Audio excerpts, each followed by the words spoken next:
سوچئے، ایک چولہا جل رہا ہے، برتن آگ پر رکھا ہے، مچھلی اس میں موجود ہے، مگر مچھلی پک ہی نہیں رہی۔ نہ آگ کی کمی ہے، نہ وقت کی قلت ہے، نہ پانی میں کوئی نقص ہے، پھر بھی مچھلی ویسی ہی ہے۔ وہ شخص حیرت اور پریشانی کے عالم میں اگتا ہے، دل میں سوال لیے، اور سیدھا اس ہستی کے پاس پہنچتا ہے جن کی گفتگو میں شفا ہے، جن کی نظر میں رحمت ہے، جن کی دعا میں تقدیر کی تبدیلی ہے۔ وہ عرض کرتا ہے، یا رسول اللہ صلی اللہ علیہ وسلم، میں اس مچھلی کو پکانے کی کوشش کر رہا ہوں، مگر یہ پک ہی نہیں رہی۔ حضور اکرم صلی اللہ علیہ وسلم رحمت بھری نگاہ ڈالتے ہیں اور اس مچھلی سے سوال فرماتے ہیں، اور پھر وہ جواب آتا ہے جو صرف ایک واقعہ نہیں بلکہ دلوں کو جھنجھوڑ دینے والا پیغام ہے۔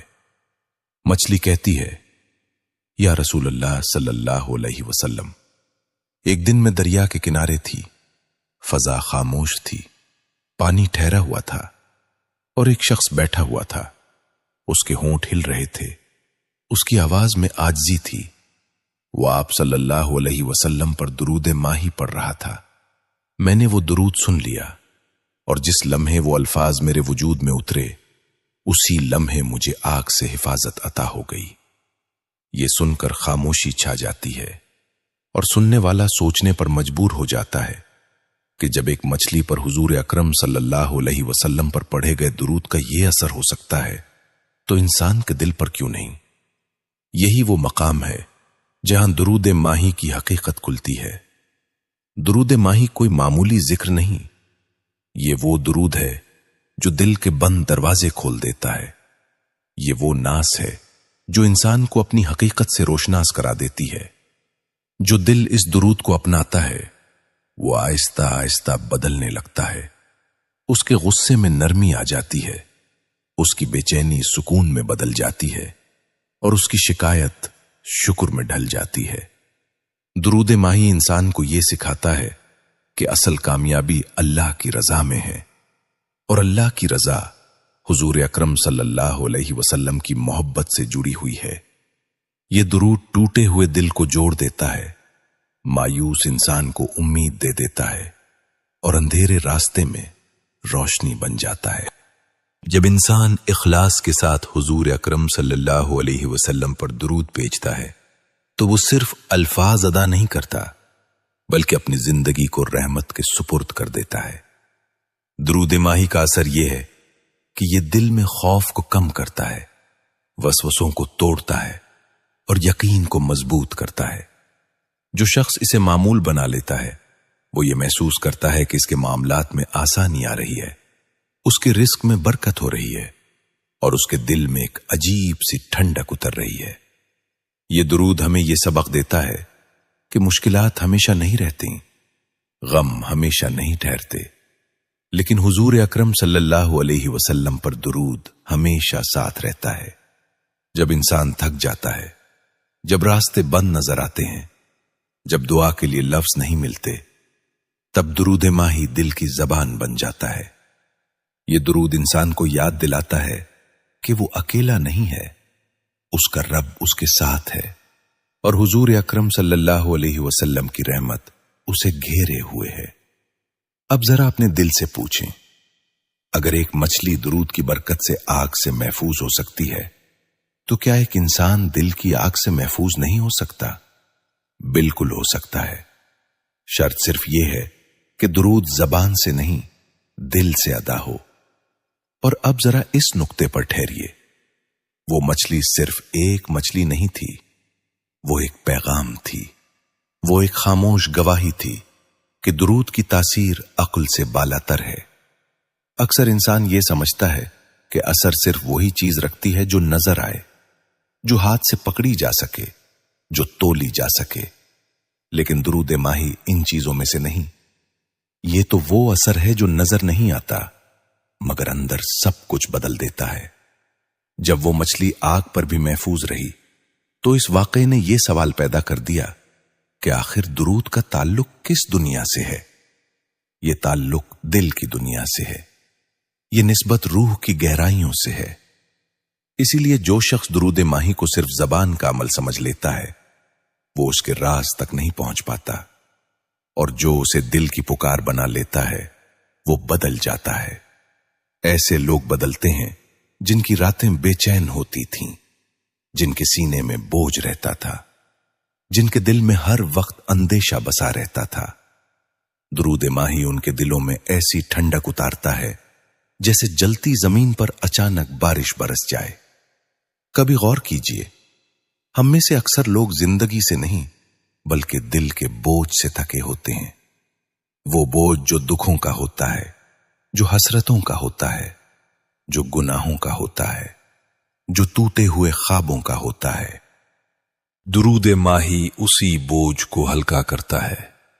یہ دل کو یہ احساس دلاتا ہے کہ ابھی سب کچھ ختم نہیں ہوا، ابھی رحمت کے دروازے بند نہیں ہوئے، ابھی حضور اکرم صلی اللہ علیہ وسلم کی توجہ ہم سے الگ نہیں ہوئی۔ یہی وجہ ہے کہ جو شخص درود ماہی کے ساتھ جڑ جاتا ہے وہ آہستہ آہستہ مایوسی سے دور ہونے لگتا ہے۔ وہ جو ہر بات میں ناکامی دیکھتا تھا اب وہ ہر بات میں کوئی نہ کوئی حکمت دیکھنے لگتا ہے۔ وہ جو ہر حال میں شکایت کرتا تھا اب وہ خاموشی سے اللہ پر معاملہ چھوڑنے لگتا ہے۔ درود ماہی انسان کو چیخنے سے نہیں ٹھہرنے سے جوڑتا ہے، یہ صبر سکھاتا ہے، لیکن ایسا صبر نہیں جو انسان کو کمزور کر دے، بلکہ ایسا صبر جو انسان کو مضبوط بنا دے۔ وہ مضبوطی جو اندر سے آتی ہے، جو حالات سے نہیں ٹوٹتی۔ درود ماہی پڑھنے والا یہ بات سمجھ لیتا ہے کہ اصل نقصان چیزوں کا چھن جانا نہیں، اصل نقصان دل کا مردہ ہو جانا ہے۔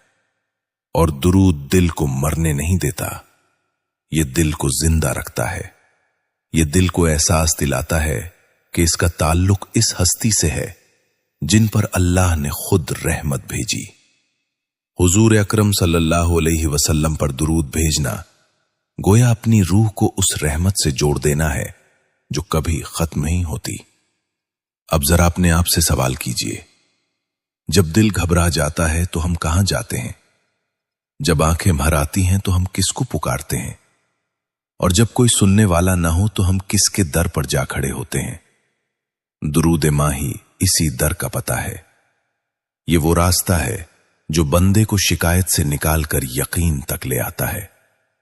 یہی وجہ ہے کہ جو شخص اس درود کو اپناتا ہے وہ اکیلا نہیں رہتا، چاہے دنیا اسے اکیلا چھوڑ دے، کیونکہ اس کے ساتھ وہ نسبت ہوتی ہے جو کبھی ٹوٹتی نہیں۔ اور اب ذرا اس لمحے کو محسوس کیجئے، جب انسان بہت کچھ کہنے کے بعد اچانک خاموش ہو جاتا ہے، وہ خاموشی جو الفاظ کی کمی سے نہیں دل کی بھر جانے سے آتی ہے۔ درود ماہی انسان کو اسی خاموشی تک لے آتا ہے، وہ خاموشی جس میں شکوہ نہیں ہوتا، جس میں چیخ نہیں ہوتی، جس میں صرف سپردگی ہوتی ہے۔ اسی مقام پر انسان یہ سمجھ لیتا ہے کہ میں نے بہت بھاگا، میں نے بہت مانگا، میں نے بہت لوگوں سے امیدیں لگائیں، مگر سکون کہیں نہیں ملا۔ اور پھر اچانک حضور اکرم صلی اللہ علیہ وسلم پر درود پڑھتے پڑھتے دل بیٹھ جاتا ہے۔ دل بیٹھنے کا مطلب کمزور ہونا نہیں بلکہ جھک جانا ہوتا ہے، اور جو دل جھک جائے وہی دل بچ جاتا ہے۔ درود ماہی ہمیں یہی جھکنا سکھاتا ہے۔ یہ انسان کو یہ احساس دلاتا ہے کہ تو بہت بوجھ اٹھا چکا، اب رکھ دے۔ تو بہت رو چکا، اب چپ ہو جا۔ تو بہت لڑ چکا، اب اللہ پر چھوڑ دے۔ اور جب بندہ یہ سب چھوڑ دیتا ہے تو عجیب بات ہوتی ہے، دل ہلکا ہو جاتا ہے، سانس سیدھی ہو جاتی ہے، اور آنکھوں سے آنسو بغیر اجازت بہنے لگتے ہیں۔ یہ آنسو کمزوری کی علامت نہیں ہوتے، یہ واپسی کی نشانی ہوتے ہیں۔ واپسی اس رب کی طرف جس نے کبھی چھوڑا نہیں، واپسی اس نسبت کی طرف جو حضور اکرم صلی اللہ علیہ وسلم سے جڑی ہوئی ہے۔ یاد رکھیے، درود ماہی صرف مشکل میں پڑھنے کا عمل نہیں، یہ مشکل کو دل میں جگہ نہ دینے کا طریقہ ہے۔ یہ دل کو یہ یقین دیتا ہے کہ اگر ایک مچھلی درود کی برکت سے آگ میں محفوظ رہ سکتی ہے تو ایک انسان غم کی آگ میں کیوں جلتا رہے؟ لیکن شرط وہی ہے، درود زبان سے نہیں، دل سے ہو۔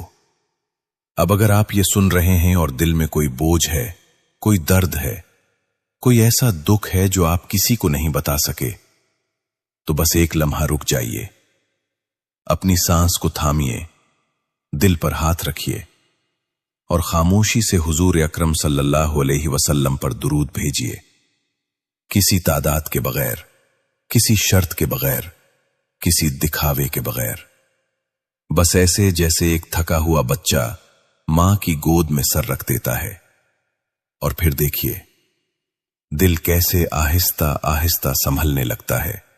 یہی درود ماہی کی حقیقت ہے۔